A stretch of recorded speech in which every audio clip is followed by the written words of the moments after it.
Assalomu alaykum hurmatli do'stlar.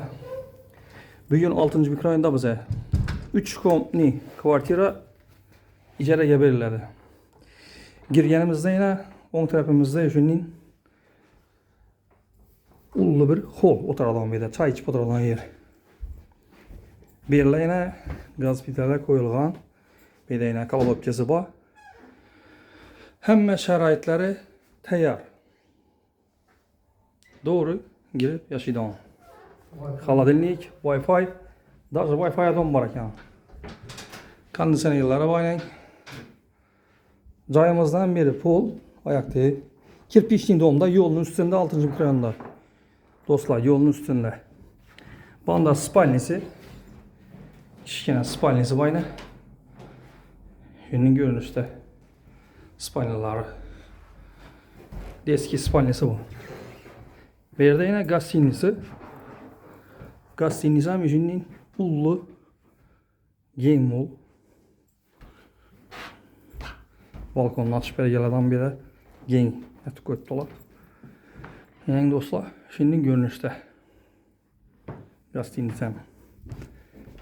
Sharoitlari yaxshi. Doğru girib yashaydigan etib qo'yibdi tayyorlab. Uy egasi ham. Hemen da yine spalnisi.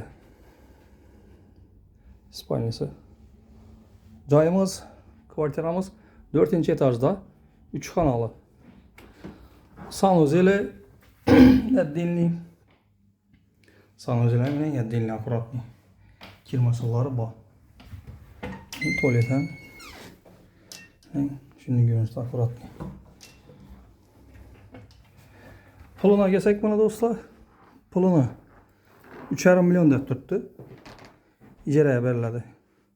6-mikrorayonda, kirpichning domda 4-chi etajında.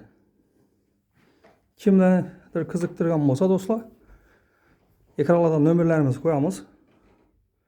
Shu nomerlarga telefon etsangizlar, kelib ko'rib gaplashtirib beramiz. Maklerskiy отдельный do'stlar. Onu gaplashamiz maklerskiyni. İjaraya duradigan bilan. Esa hammaga sog'lik, salomatlik tilaymiz. Like, podpiska etib boringlar do'stlar. Shunning joylarni chiqarib borishga sizlar uchun harakat etamiz. Hammaga sog'lik, salomatlik tilaymiz. Keyingi rolikda görüşguncha deb qolamiz.